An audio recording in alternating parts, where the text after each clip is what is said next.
امام جعفر صادق سے کہا کہ آپ بھی ابو بکر کو صدیق کہتے ہیں اس لیے کہ صدیق اکبر کو ابو بکر سب کہتے ہیں، صدیق کہنے سے جی چراتے ہیں، لیکن امام جعفر صادق صدیق کہہ رہا ہے۔ صادق نے کہا صدیق، اور صادق وہی ہوتا ہے جو سچ بولتا۔ سبحان اللہ، سبحان اللہ۔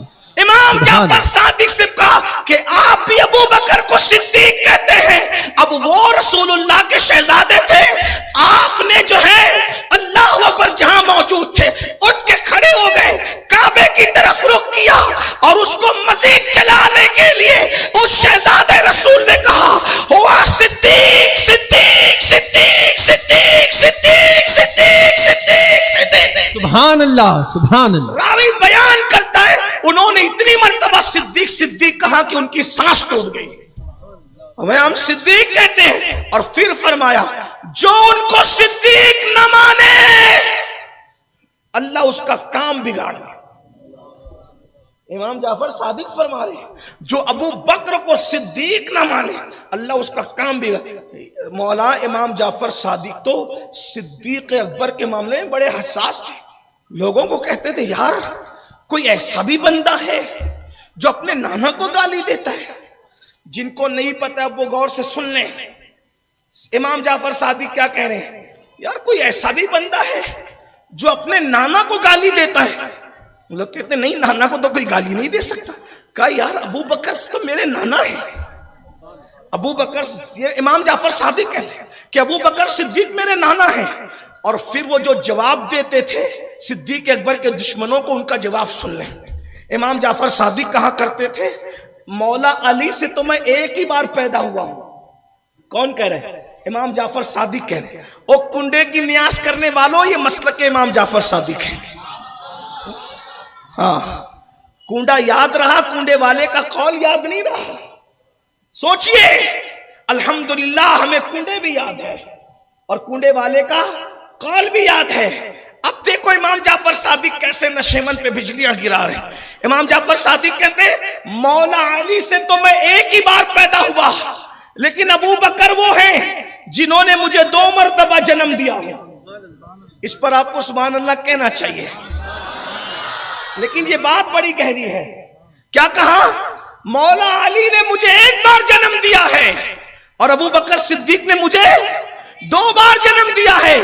اب جب تک یہ سمجھ میں نہ آئے تو آپ یقیناً چپ ہی رہیں گے، اس لیے میں نے پہلے سے کہہ دیا کہ آپ اتنی بڑی بات کہی میرے امام جعفر صادق نے تو آپ کو سبحان اللہ کہنا چاہیے، اس لیے کہ لوگ واقعے کا انکار کر سکتے ہیں، لوگ روایات کا انکار کر سکتے ہیں، لیکن حقائق کا انکار کسی کو نہیں ہو سکتا۔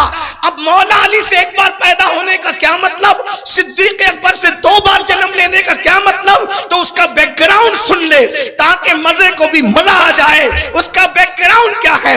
بیک گراؤنڈ یہ ہے کہ جب فاروق اعظم کے دور میں ایران فتح ہوا، ایران کے فتح کے بعد اللہ اکبر ایران کی 3 شہزادیاں، 3 بیٹیاں اللہ اکبر کنیز کی حیثیت سے مسجد نبوی میں لائی گئی اور سونے میں زیورات میں لدی ہوئی تھی۔ حسن تھا، خوبصورتی تھی، جمال تھا، بہادری تھی، پیشانیوں سے سعادت کی جو ہے وہ اللہ اکبر لکیروں کی سلوٹیں اب امٹ کر کے کسی اور طرف لوگوں کو جو ہے وہ ان کی فکر کو مہمیز دے رہی تھی۔ ایسے عالم میں سیدنا فاروق اعظم نے کہا یہ خوبصورت لڑکیاں کون ہیں؟ تو اس وقت کسی کہنے والے نے کہا امیر المومنین یہ ایران کے بادشاہ کی بیٹیاں ہیں اور 9 شیروان کی پوتیاں ہیں۔ اللہ اکبر۔ فاروق اعظم نے فرمایا ٹھیک ہے ان کو لے جاؤ بیچ دو، بیچنے کے بعد جو ہے وہ بیت المال میں جو ہے وہ رقم جمع کرا دی جائے۔ مولا کائنات موجود تھے کہ امیر المومنین میرا مشورہ ہے ایسا نہ کریں۔ کہا کہ کیوں؟ فرمایا جو دنیاوی اعتبار سے عزت دار ہوتے ہیں اسلام بھی ان کو عزت دیتا ہے، اس لیے ان کو ایسے فروخت نہ کریں۔ اگر فروخت نہ کرنا ہے تو مجھے عطا کر دیں یا پھر یوں ہی مجھے دے دیں۔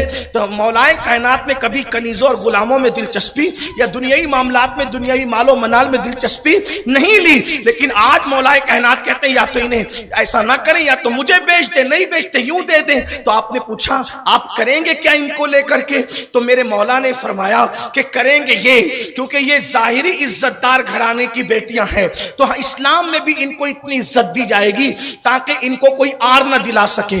کہا مطلب کیا کریں گے آپ؟ کہا مطلب یہ کریں گے کہ ایک کو ابو بکر صدیق کی بہو بنا دیں گے، ایک کو آپ کی بہو بنا دیں گے، اور ایک کو اپنی بہو بنا لیں گے۔ یعنی ظاہری اعتبار سے اعلیٰ خاندان کی بہویں بیٹیاں تھی تو اتنے بڑے گھرانے کی بہویں بن جائے گی۔ فاروق اعظم کو مشورہ پسند آیا تو جس کو صدیق اکبر کی بہو بنایا وہ ان کے شوہر کا نام ہے، ایک شہزادے حضرت سیدنا محمد ابن ابو بکر رضی اللہ تعالیٰ عنہ، ان کے نکاح میں ایک بیٹی دے دی گئی، دوسری بیٹی عبداللہ ابن عمر کے نکاح میں دے دی گئی، تیسری بیٹی میرے مولا آپ سب کے مولا امام حسین کے نکاح میں دے دی گئی، اور پھر عبداللہ سے جو بیٹا پیدا ہوا اس کا نام سالم رکھا گیا، محمد بن ابو بکر سے جو بیٹا پیدا ہوا اس کا نام قاسم رکھا گیا، اور سیدنا امام حسین سے جس شہزادے کی آمد ہوئی ان کا نام علی ابن حسین امام زین العابدین رکھا گیا۔ مطلب سالم، قاسم اور امام زین العابدین یہ تینوں خالہ زاد بھائی ہوتے ہیں۔ اس سے یہ چکر ختم ہو جاتا ہے کہ لوگ جو کہتے ہیں کہ یہاں رشتہ داری تھی وہاں رشتہ داری تھی، وہ تینوں بہنیں تھی اور تینوں بہنیں مدینہ منورہ ہی میں بیاہ دی گئی تھی۔ اس کا مطلب امام حسین کا کوئی ساڑو حجاز کے باہر نہیں رہتا تھا، ایک ساڑو کا نام محمد بن ابو بکر ہے، دوسرے ساڑو کا نام عبداللہ ابن عمر ہے، باقی قصہ تمام ہو جاتا ہے، اور باقی جو اپج ہے وہ صرف چمچہ گیری کرنے کی تمنائیں ہیں، باقی اور کچھ نہیں ہے۔ اللہ اکبر۔ اس لیے کہ نوشیروان کی تینوں پوتیاں، ایک صدیق اکبر کی بہو ہے، ایک فاروق اعظم کی بہو ہے۔ مجھے حیرت ہے صحابہ کے بکس پر کہ لوگ کتنا بکس کرتے ہیں کہ صدیق اکبر کو کہ بیٹے کو ساڑو ماننے کی نہ ماننا پڑے، عبداللہ ابن عمر کو ساڑو نہ ماننا پڑے۔ اس لیے کافر کو تو ساڑو مان رہے ہیں لیکن صحابہ کے بیٹوں کو ساڑو ماننے کے لیے تیار نہیں ہے۔ یہ بغض کہاں تک لے جاتا ہے؟ اللہ اکبر۔ تو عرض یہ کر رہا تھا کہ تینوں کا نکاح اس طرح ہوا، تینوں کے یہاں بیٹے ہی بیٹے پیدا ہوئے، سالم، قاسم، امام زین العابدین، علی ابن حسین۔ اب سمجھ میں آئی بات کیسے دو بار پیدا؟ تو قاسم جو پیدا ہوئے محمد بن ابو بکر کے صلب سے، یہ قاسم پوتے ہیں کس کے؟ بات سمجھ میں آئی؟ کس کے پوتے ہیں؟ کس کے پوتے ہیں؟ سیدنا صدیق اکبر کے۔ محمد بن ابو بکر بیٹے ہیں صدیق اکبر کے، تو ان کا بیٹا کون ہوا؟ بولے کون ہوا؟ آج کل کے لڑکوں کو، چھوکروں کو رشتے نہیں پتا ہوتے، وہ ماموں نانا کے رشتوں کو بھی صحیح سے نہیں جانتے، کچھ کا کچھ کہتے ہیں۔ اور ہمارے مذہب میں کہ رشتے جانو گے تو مانو گے تو نبھاؤ گے، اور جو جتنا رشتہ نبھائے گا وہ اتنا اللہ کا قرب حاصل کرے گا۔ ہاں، بلکہ نسب کی حفاظت اسی لیے تھی کہ لوگ رشتہ داریوں کو جانیں۔ توجہ آپ کی، میری طرف آپ بات نہ کریں، آپس میری طرف توجہ کریں۔ محمد بن ابو بکر کس کے بیٹے ہیں؟ بولے صدیق اکبر کس کے بیٹے ہیں؟ سب بولے کس کے بیٹے ہیں؟ صدیق اکبر کے بیٹے محمد بن ابو بکر۔ محمد بن ابو بکر کے بیٹے کون؟ قاسم۔ تو یہ قاسم کون ہوئے؟ صدیق اکبر کے، مل کے بولو کون ہوئے؟ پوتے۔ قاسم کا نکاح کس کے ساتھ ہوا؟ حضرت اسما کے ساتھ۔ اسما کون؟ عبد الرحمن کی بیٹی۔ عبد الرحمن کون؟ ابو بکر صدیق کے بیٹے۔ تو اس کا مطلب حضرت عبد الرحمن کی بیٹی اسما یہ سگی پوتی صدیق اکبر کی، قاسم محمد بن ابو بکر کے بیٹے یہ سگے پوتے کس کے؟ ابو بکر صدیق کے۔ پوتا پوتی دونوں کا نکاح ہوتا ہے، یہ دونوں کا نکاح ہوتا ہے۔ اب وہ جو دونوں کا نکاح ہوتا ہے تو ان دونوں کے نکاح سے ایک لڑکی پیدا ہوتی ہے، اس کا نام رکھا جاتا ہے ام فروا۔ اب ام فروا کون؟ یعنی کہ نسب کے اعتبار سے روئے زمین کی پہلی نجیب الطرفین صدیقہ، جس کا دادا بھی صدیق، جس کا نانا بھی صدیق، تو یہ نجیب الطرفین صدیقہ ہے جس کا نام ام فروا ہے۔ اس ام فروا کا نکاح میرے پانچویں امام، پانچویں غوث حضرت سیدنا امام محمد باقر کے ساتھ ہوتا ہے، اور اس سے جو بیٹا پیدا ہوتا ہے اسی کو دنیا امام جعفر صادق کہتے ہیں۔ سبحان اللہ، سبحان اللہ، نعرہ تکبیر، نعرہ رسالت، مصطفیٰ کا ہم سفر،